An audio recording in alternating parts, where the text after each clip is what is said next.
Y ahora lo que les decíamos, vamos a ingresar en un tema muy delicado, muy difícil, muy controvertido, muy importante, que nos preocupa, que nos ocupa, que nos llena de cuestionamiento, de decir, bueno, ¿dónde estamos parados? ¿Hacia dónde vamos? ¿Cómo cambiamos este rumbo? ¿Cuál es la posibilidad real de que tengamos otra educación aquí en Uruguay?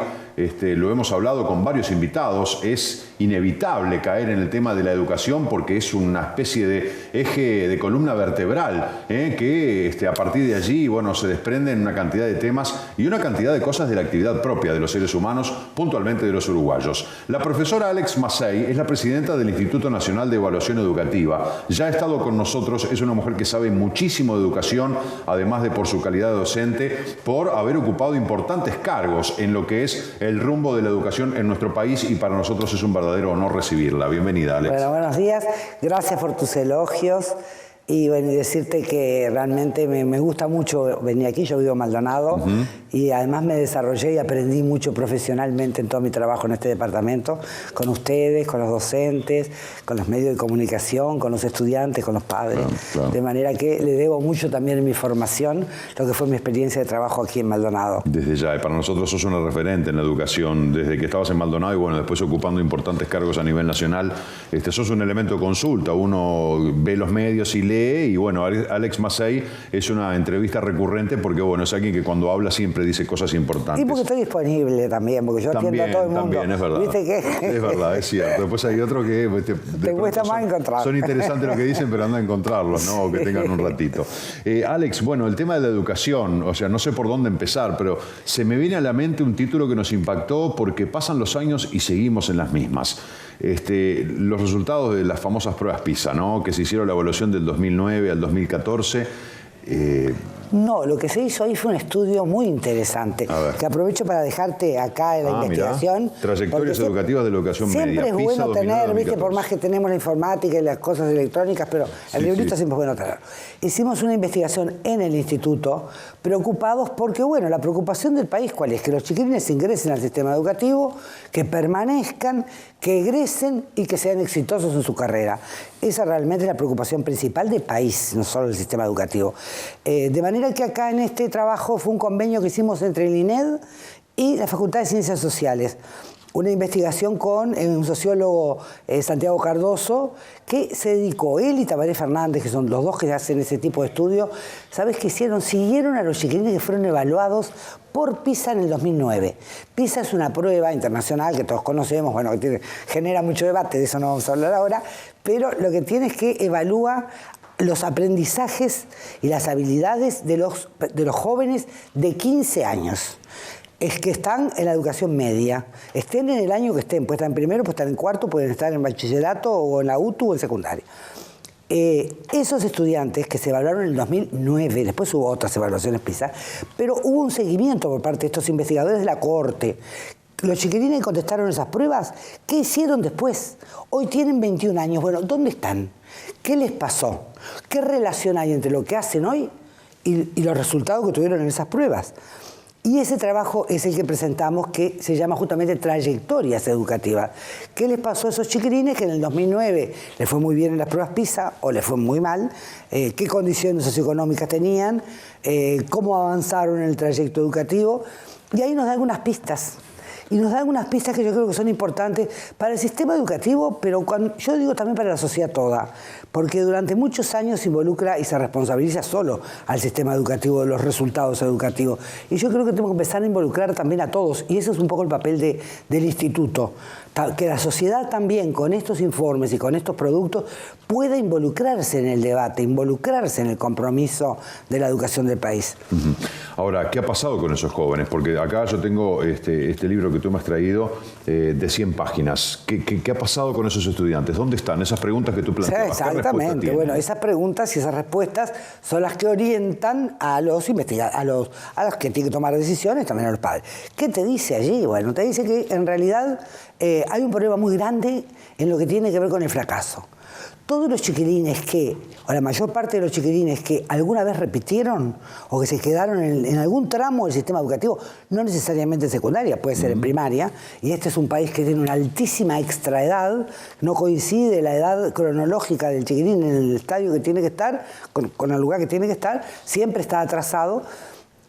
Y el fracaso posterior. Todos los que tuvieron en algún momento un fracaso en el sistema educativo, después siguieron a los tropezones y mayoritariamente no pudieron terminar. Ahí tenés estadísticas, cifras, pero digo en general para que la gente entienda. Sí. Y eso es muy importante, porque eso habla de los chicos, pero también habla de un sistema educativo que debería adelantarse a ver qué mecanismos existen para poder evitar la repetición, por ejemplo, que es el factor justamente de extraedad, ¿verdad? 40-50% de repetición y deserción. Menos, mucho menos. Estamos menos de 30 en ciclo básico y bueno, y en egresos de bachillerato puedes andar por esa cifra. Pero además con cosas tan disímiles como instituciones que tienen 0 de repetición y otras que tienen 30 y pico. Que tiene que ver con otras cosas, porque también el estudio te lo dice. ¿Quiénes son los que están en esta condición? Mayoritariamente los que proceden de perfiles socioeconómicos y culturales más bajos. O sea que es un castigo, digamos, a la pobreza, por otra parte, ¿no? Los que tienen más dificultades son los que pierden y son los que después no continúan. Y el otro dato interesante es que los que sí realmente salieron adelante fueron los que lograron mejores resultados en lectoescritura. O sea, los que aprendieron mejor, los que respondieron mejor la prueba en lectura, esos tuvieron menos dificultades para avanzar el trayecto, aún, como decimos, salteándose estos otros dos obstáculos. Y eso no es menor, porque a la hora de pensar en cómo evitar estos trastornos y ese trayecto que queremos exitoso por el sistema, estos componentes es importante tenerlos en cuenta. Pero además de ese estudio nosotros le agregamos como instituto un nuevo componente, le pedimos que hicieran, y que evaluaran también las opiniones de los jóvenes. ¿Qué piensan los jóvenes del sistema educativo? ¿Qué piensan los jóvenes de su trayecto? Y hay datos también bien interesantes. Los chiquilines, bueno, en general, estos que estamos hablando, muchos dejaron de estudiar, pero no dejaron de estudiar definitivamente, dejaron y volvieron. Y volvieron con la intención de terminar y después dejaron de nuevo. Y ellos no sienten que dejaron. Mira qué interesante. Ellos dicen, bueno, ahora no estamos yendo. Pero no es que nos desvinculamos. Es por ahora, ya voy a volver. Claro, como dicen las cifras, desertores, aquella expresión espantosa que usábamos antes. No, ellos dicen, por ahora no estoy yendo, pero voy a ir. O sea que hay una valorización de la importancia de la educación para esta población que es rescatable a la hora de realizar políticas que realmente le permitan poder desarrollarse. Dicen que tienen buen vínculo con los profesores y no se quejan de las instituciones educativas, como a veces nos quejamos los adultos. Dicen que no, que en realidad tuvieron buena relación, buenos vínculos, que no ese es el problema de su inestabilidad, que tiene que ver con que se aburren, con que no pudieron seguir. Muchas veces también, eso no lo dice este estudio, pero sí en otros, se autorresponsabilizan de no tener capacidad para poder seguir. Cosa que es muy grave, ¿verdad? Esto no es para mí, no puedo. Esto no puedo. Viste que se escucha muy frecuentemente, ¿no? Y eso tiene que ver también con una construcción de una identidad de un sujeto que es muy difícil de romper. Por eso yo te digo que estos estudios y el éxito del sistema educativo no pasa solo por el sistema educativo, que está haciendo grandes esfuerzos. Por primera vez en la historia se están haciendo perfiles de egreso. ¿Qué tiene que saber un alumno cuando sale de la escuela de tercer año? ¿Qué tiene que saber cuando sale de sexto? ¿Y qué tiene que saber cuando sale de tercero del liceo? Eso nunca existió en el país. Recién ahora se está haciendo. Más vale tarde que nunca, ¿no? Pero sí, claro, pero te digo que hace muchos años, en todos los países del mundo eso existe. Y la otra cosa importante también que tiene que ver con esto es un marco curricular común, un marco curricular nacional. Eso que implica que vos mires el currículum, lo que tienen que aprender desde el estudiante y no desde el sistema. Pero como tenemos un sistema tan fragmentado, primaria mira lo que tiene que aprender el niño, secundaria lo que tiene que aprender el adolescente. Es algo integral, porque desde que la preescolar hasta la universidad, es el mismo sujeto. Un hilo conductor. Es un mismo sujeto que transita. Y ahora se la está trazabilidad del estudiante. Exactamente. ¿Te acuerdas que hablábamos de eso? Sí. De los animales lo tenemos resuelto. Sí. Y ahora también hay un sistema informático que vos, mediante el número de cédula, podés saber si está en la escuela, si está en el liceo o si está en la UTU. Porque antes decías, nos va más al liceo. Pero de repente iba a la UTU y no sabías. Ahora se está cruzando dando toda esa información. En poco tiempo seguramente podremos tener esto. ¿Está bien esa presión de que si no mandan a los hijos a estudiar le quitamos la asignación familiar desde la educación? ¿Cómo lo ven eso? Mira, yo qué sé, yo creo que en realidad la asignación familiar y los apoyos económicos para estimular la permanencia en todas partes del mundo, lo que ha dado es permanencia, pero no ha dado mejora de los aprendizajes. Claro, o sea, voy al liceo, voy a la escuela para cobrar la asignación, me quedo igual y pero no entiendo, no estudio, no Hay un estudio que hizo la Facultad de Ciencias Económicas en Brasil y en Argentina, que en Argentina le ponen dinero, te acordás, una cuenta, bueno. Y en realidad lo que se logra es, como te decía, la retención, pero no siempre la mejor trayectoria. Por eso yo creo que hay que pensar mucho, y por eso me gustan estos programas tuyos, porque lo que hay que pensar mucho es en la sociedad, porque la educación sola no puede. Si el chiquillo los padres no lo mandan, no hay una valoración de la educación desde la sociedad. ¿Qué sociedad queremos? ¿Qué valores tenemos?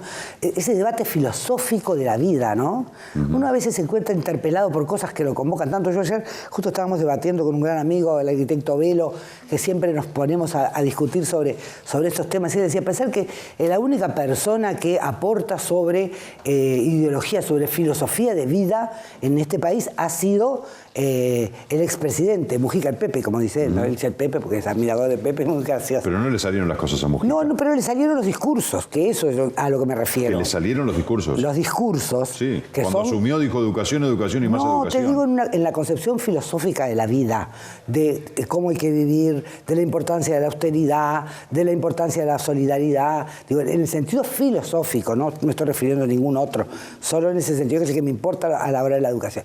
Y realmente eso es importante, porque fíjate que nosotros ahora, estos días, estamos sacudidos por los bolsos de dinero y de millones de dólares que cruzan del convento al no sé dónde, y vemos todo el día en la televisión, y todo el mundo de qué se preocupa. ¿De dónde vinieron? La procedencia. Nadie se preocupa para qué los quieren ni por qué los tienen. ¿Cuál es esa obsesión por lo material? Que es la obsesión del dinero y del poder. ¿Y cómo hacemos para cambiar eso? Porque los chiquillos a veces dejan de trabajar, de estudiar, porque también se van a trabajar. Y también eligen profesiones muchas veces, que son las que más redituables. Fíjate el problema que tenemos con los maestros, los pocos maestros que hay ahora. ¿Por qué? Porque ganan muy poco. Aquello de la vocación y eso tiene que ver... Con la vocación no se come ni se pagan las cuentas. Bueno, ¿no? Pero también se vive y se disfruta. Mirá que yo he disfrutado de mi carrera. Desde luego, y además hay una cuestión de disfrute, de dignidad, de convicción, de que uno está haciendo lo que realmente quiere y con lo que está comprometido. Y de ética, por eso te digo que de repente... Cuando te viene el aviso de que te cortan la luz y no pagás, ¿qué haces? Bueno, pero de repente la luz la puedes pagar y de repente no te compras tanta cosa. Digo que hay muchos maestros que les pasa. Pero también te digo que con tantos millones, ¿cuánta luz podés pagar y cuántas cosas haces? ¿Qué haces con tantas cosas? Entonces también, yo qué sé, la obscenidad del exceso de riqueza tampoco se condena en esta sociedad. Y no se prioriza la educación como un valor fundamental. Y eso tiene mucho que ver también con cuál es el comportamiento de la sociedad, más allá de las culpas que tiene y que, bueno, me imagino, y que asume el sistema educativo. También tenemos que reflexionar desde las familias, desde las casas, ¿verdad? Desde los niños. Una reformulación, pero muy desde el adentro, muy desde el núcleo, la sociedad. ¿no? El núcleo es la familia. La sociedad, el núcleo es la familia. Empecemos por las familias y los hogares para después empezar a exigir de pronto a la educación, que es lo que estamos hablando. Veamos también, yo creo que es paralelo, ¿no? Digo, porque viste que la educación lo que hace siempre, la educación es conservadora. Existe para conservar aquello de la historia, de la cultura, de la sociedad que no se transmite genéticamente. Lo que no se transmite genéticamente, bueno, y ahí se hacen elecciones, bueno, ¿qué transmito, qué no transmito? Y yo creo que en esta época nos hemos quedado un poco también en lo que tiene que ver con los valores, en lo que tiene que ver con la sensibilidad, porque además los distintos sectores sociales piensan diferente, creen diferente, tienen rituales diferentes, tienen sentires diferentes, y una vez los trata a todos como que fueran todos igual. Sí, no hay peor error, o es un craso error. Por eso te digo, me parece que desde lo social tenemos que trabajar. ¿Sabés que la semana pasada estuvo con nosotros el economista Ernesto Talvi, el director Talvi, de lo conozco muy bien, sí, claro. Bueno, entre los muchos temas abordamos el tema de la educación, sí. Que uno de pronto piensa que un economista va a hablar de cotización del dólar, de inflación. No, pero él se dedica especialmente a la educación, Talvi, sí. El instituto aborda de manera integral, ¿no? Y nos hablaba del ejemplo del Liceo Impulso, de la institución Impulso, ¿no? En un barrio de contexto crítico de Montevideo como es Casaballe, cerca del Jubilar también. Y bueno, y él propone una medida de impacto de construcción de liceos y bueno, y allí empieza hacer un paralelismo de, bueno, con lo que se perdió en ANCAP podríamos haber construido no sé cuántos liceos. Yo lo invito tal. ¿Te parece que pasa por ahí? ¿Está buena la idea? Bueno, los liceos chicos indudablemente funcionan mucho mejor, pero yo también lo invito, Talvi, a tener la obligación, como tiene la educación pública, de recibir a todos los alumnos del país, porque esos colegios en general, más allá de que no sea una vocación ni haya un instrumento de selección, son selectivos. Pero él propone 136 liceos, creo, públicos y gratuitos. Bueno, 136 liceos son 136 edificios que se necesitan, estoy de acuerdo. Ya lo estudiamos en la ENI hace mucho tiempo y bueno, se va avanzando. Creo que las instituciones pequeñas son buenas, pero también no nos confundamos, porque las instituciones privadas son selectivas, aunque no se lo propongan, aunque no hagan prueba de ingreso. El que va al jubilar no es Casavalle, porque el que repitió un año ya no entra al jubilar.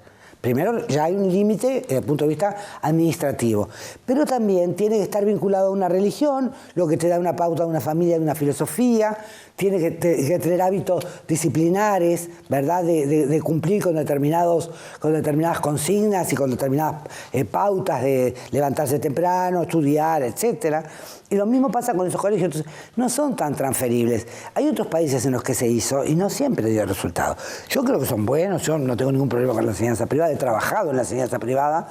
Trabajé incluso en un centro cultural, el Plemu, que hicimos en Casavalle, con la población de Casavalle, y ahí aprendí a conocer lo que son los sentires y lo que son los amores y lo que son los pensamientos y los razonamientos de los chiquilines de ahí, que son tan distintos a los otros, tan distintos a los otros.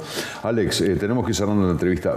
¿Sos optimista en cuanto a que podamos empezar a ver otra realidad educativa en Uruguay, más allá de que el tema es integral y no específicamente de la educación, como tú muy bien señalas? ¿Cómo visorás el futuro inmediato? Yo sabes que soy optimista por naturaleza. Si no, no me dedicaría a esto. Sí. Porque más esto no es lo que te da resultado inmediato, esto es a largo plazo, la educación. Pero sí soy optimista, creo que por primera vez se están haciendo muchos muy buenos esfuerzos en la educación. Nosotros mismos, el instituto aporta luz frecuentemente y además ayuda a esclarecer los debates. Acá tenés datos. Acá habría que convocar a grandes debates públicos. Te invito en este medio, no de a uno, de a muchos. Y que todos podamos debatir y ponernos de acuerdo y escucharnos qué dice uno, qué dice otro, y caminos comunes y colectivos. ¿Tenemos el himno nacional al aire? No, tenemos que ir al tenemos que ir al himno nacional. Ay, porque es la fecha patria, perfecto. Claro. Vamos a invitar a Alex para seguir debatiendo y seguir profundizando estos temas con una frecuencia un poco mayor. Me encantaría que hiciéramos un plan y de pronto que hiciéramos un debate, con estudiantes y con profesores y con empresarios. Para viabilizarlo. Sería una cosa muy buena. Está bueno, por supuesto, sos una de las invitadas cantadas. Bueno, encantada, a mí me encanta, eso me divierte. Alex, gracias Marcelo, gracias a ti por todo. Verte, como siempre. Muchas gracias. La profesora Alex Massey, presidenta del Instituto Nacional de Evaluación Educativa. Bueno, nos queda mucho por hablar y seguramente lo vamos a hacer. Estamos comprometidos con este tema, así que vamos a volver a abordarlo.